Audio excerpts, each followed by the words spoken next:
Natasha, known online as Cat Lady Van, was deep in the woods with her cat, Kitty, filming another peaceful van life vlog. Good morning, everyone. I used to sleep at this Walmart here in Port and Birdie. And yeah, while I was enjoying my road trip this summer, they changed the rule. No overnight parking. They blocked the area that we used to park that was all around there, really far from the actual store was right there. And yeah, get away with it. I couldn't get away probably for one night, so that's what I did. I slept good. Yeah, so another Walmart that closed on us. Why? I don't know. It was pretty good because it was really tucked away, and yeah, so no Walmart anymore. And she parked at a familiar rest stop. It had always felt safe. Until now. The rain stopped, the wind died down, the night turned still, too still. Kitty began staring at the tree line, her body tense, tail twitching. Natasha tried brushing it off. I think what I'm gonna do, I'm gonna go at the gym, do a little workout because it doesn't look like I'm gonna go outside, and probably maybe go at the coffee shop and do a little bit of work sometime when it's raining. I just need a little change of scenery inside my bed. It just get a little bit boring after a while, so I kind of like to go coffee shop, kind of see some people, movement, and it just, yeah. But then it started. Bang! Someone slammed something against the side of her van. Not once, not twice. Again and again. Loud, deliberate, angry.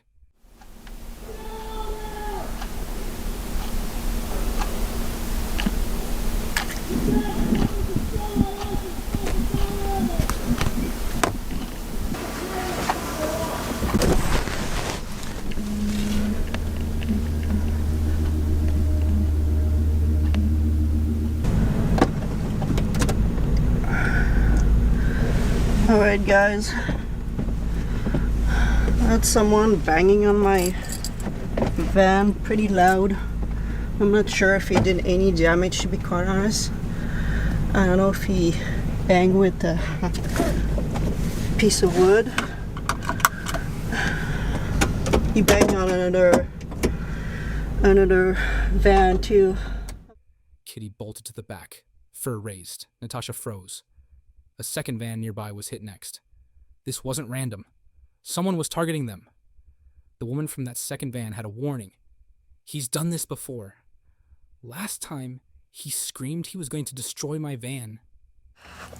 She said that happened another time to her, and the last time the guy went in the wood and he was banging on the van like quite a lot, and he said something around like, I'm gonna destroy your van.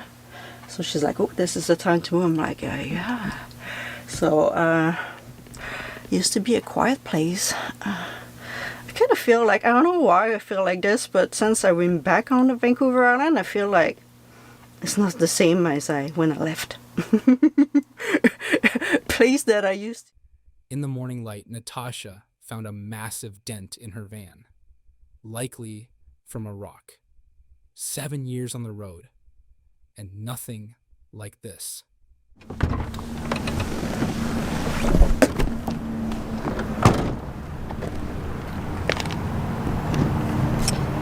Beautiful damage on my van. I knew when he banged on my van, it would sound pretty loud. I thought I was in the back, that's why I was looking in the back there. And I didn't know if he had a stick, that's why I said on my video. But I think he probably had a rock and when he banged on my van, because yeah, this looked like quite a big dent. Unfortunately, I'm kind of pissed, to be honest, guys. It really frustrated me. The location that I was sleeping at, two locations, kind of in between, like 2 minutes of a drive between each other. And then came the comment that sent chills down her spine. There are horrible people all over the world. For every horrible person, there are 100 who wish you well.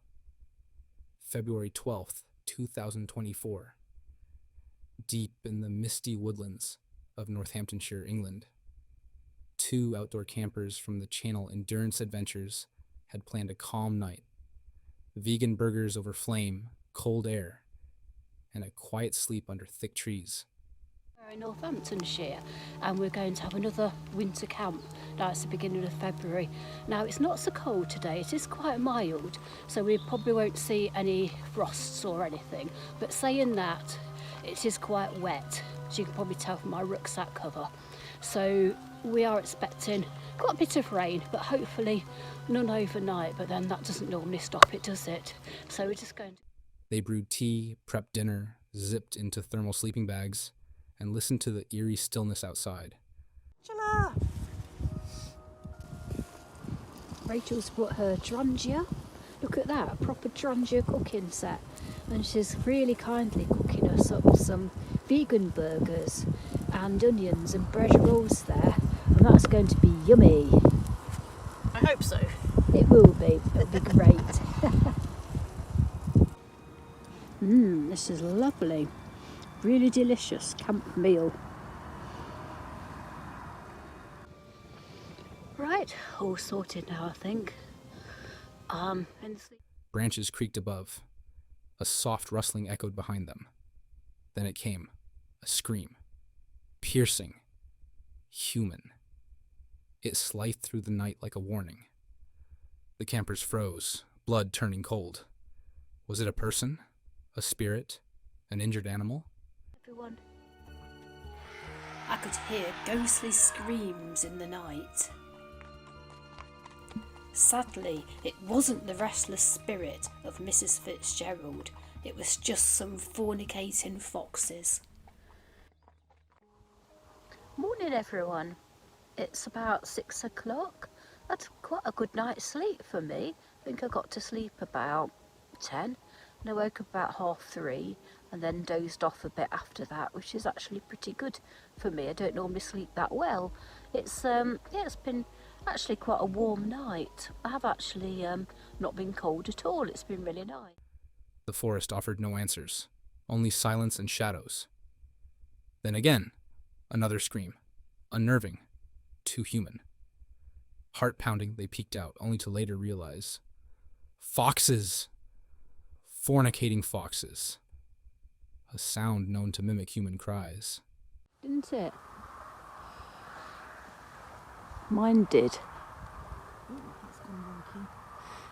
It's quite, looks like it's quite cloudy. There are no stars around, but like I say, it's not too cold at all. There's Rachel. Morning, Rachel. Morning! Have a good night's sleep. I did, thank you. Much better with this sleeping pad than my other one. Oh, that's good. Yeah, it does make a difference. Definitely. Much more comfortable being on a rectangular bag rather than a mummy-shaped bag. Mine's a mummy pad, and yeah, your arms are sometimes sliding off there. But yeah, so we're going to get the kettle on and have ourselves a brew. Essential start to my daily routine, the cuppa. I truly believe I could not function without a coffee. The only thing about the lamb is, although it's got the tie backs there, the mesh, they seem to be in the wrong place. They don't seem to be high enough, so it's still flopping in my face. So I think maybe a couple of pegs might help, just to tie it back a bit more. Might try that next time. Oop, kettle's boiling. The fear didn't fully fade. That sound stuck with them. The next morning brought a muddy hike, a hard fall down a slope, and soaked gear.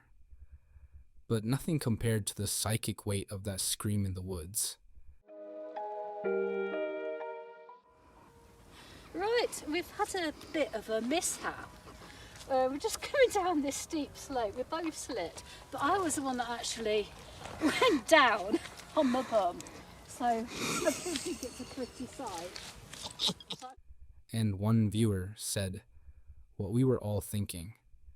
Not a chance I would stay there. Not a chance. November the 25th, 2025, a crumbling schoolhouse in rural Alberta, Canada. The team from uncharted Alberta entered the abandoned school, expecting rot and silence, not eyes.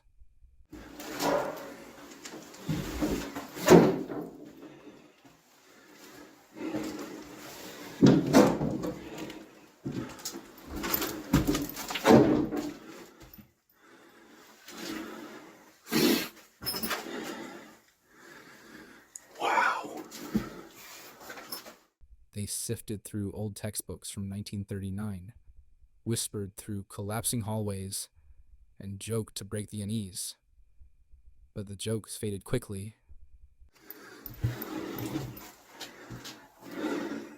All their textbooks.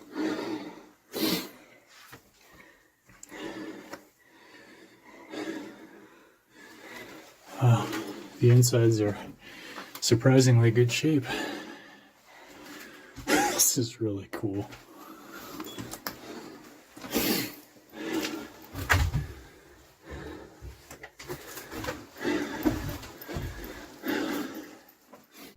Torches flickered in rooms that hadn't seen light in years.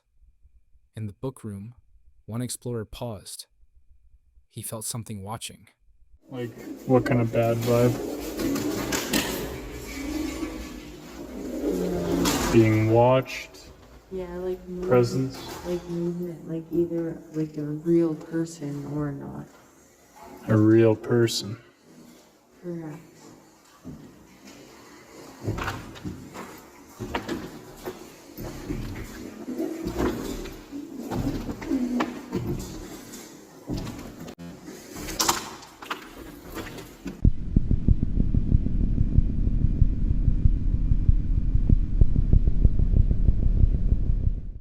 In the gym wing, the cold thickened. Distant whistles rang out. Short, sharp, wrong. Their lights couldn't reach the rafters, where shadows hung like something waiting. Hey, this though, I definitely feel really fucking disoriented in here. Yeah. Like, I don't know which way is which. It'd be really easy to get lost in here. I'm not having trouble remembering to get out of here. It's okay, I remember. Don't worry.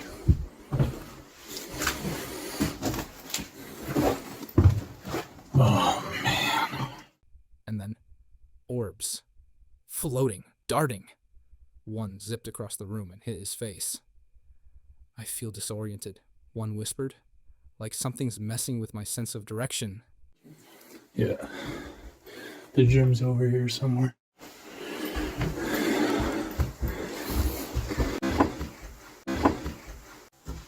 You just heard a whistle. I did too. You heard that? Yeah. Okay.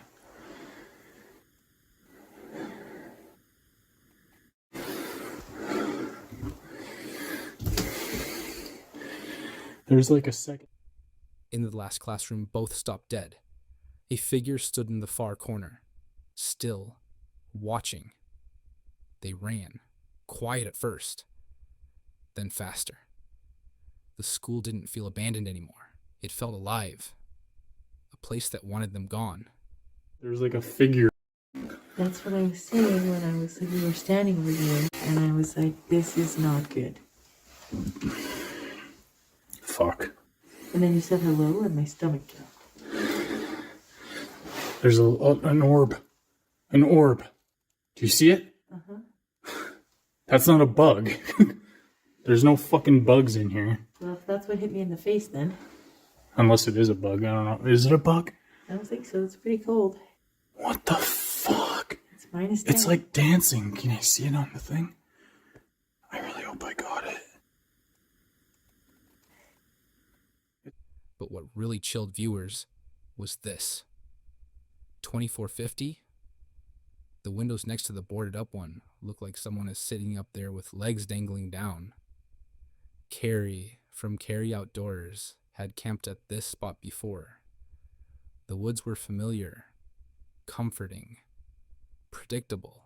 So I know exactly where I'm pitching up tonight. I've camped here before quite a few times, and I always think it's a good idea if I'm going out and it's like late in the day and the light's against me, if I'm heading somewhere familiar, it just gives me peace of mind that I'm definitely going to find somewhere for the tent.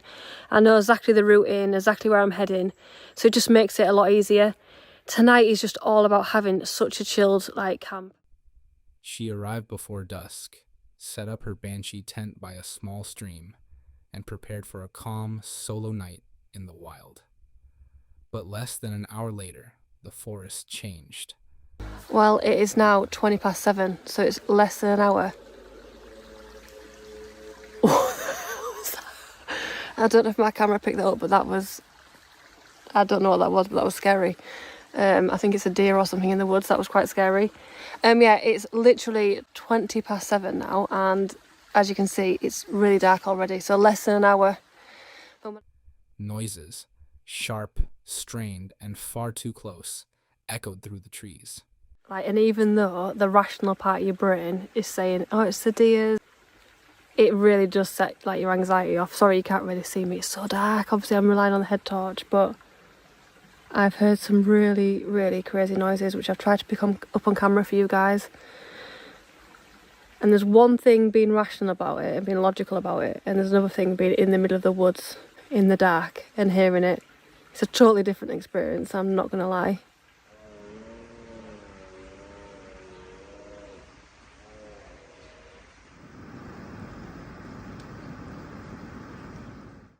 She tried to stay logical. Probably deer, she whispered. But her voice trembled. Then her lantern, freshly charged, blinked red. Dead. Moments later, it turned green again. Alive. Can you hear that? Is my camera picking that up? Right, anyway, like I was saying, I'm camped next to a really nice little stream, which is lovely, and I've got my lantern on, which I bring on every one of my trips. But I'm having some problems with it because I charged it up all day today and it was fully charged. Then I got here and I turned it on and the light on it was red, which means that the battery is dead and needs charging. How is that possible when I've charged it to full charge? But now the light's turned green, so at the moment it's working, but it's been really temperamental. Obviously I've got my other torches and a head torch and all that sort of stuff, but the lantern comes on all my trips with me. So yeah, I'm not sure if that will last for the night like it usually does. Never mind, I have got torches and stuff, but yeah, maybe I need. The light flickered, casting twisted shadows. More noises, not just movement, angry sounds. Something pacing, almost growling. Carrie clutched her headlamp, speaking softly, trying to keep it together. What are you chatting about, dude? And why tonight? She asked the darkness. Alone by a stream that no longer sounded peaceful, she waited. Replace it. Can you hear that? I mean, what is it so angry about? What are you chatting about, dude? And why? Why today? It's crazy because whether I was here or not, those noises would be going on. But it's really, I know I've said this earlier on in my video, but it's really hard to hear stuff like that and think rationally. I know what it is. Logic is I know what it is. But at the same time, it sounds so creepy.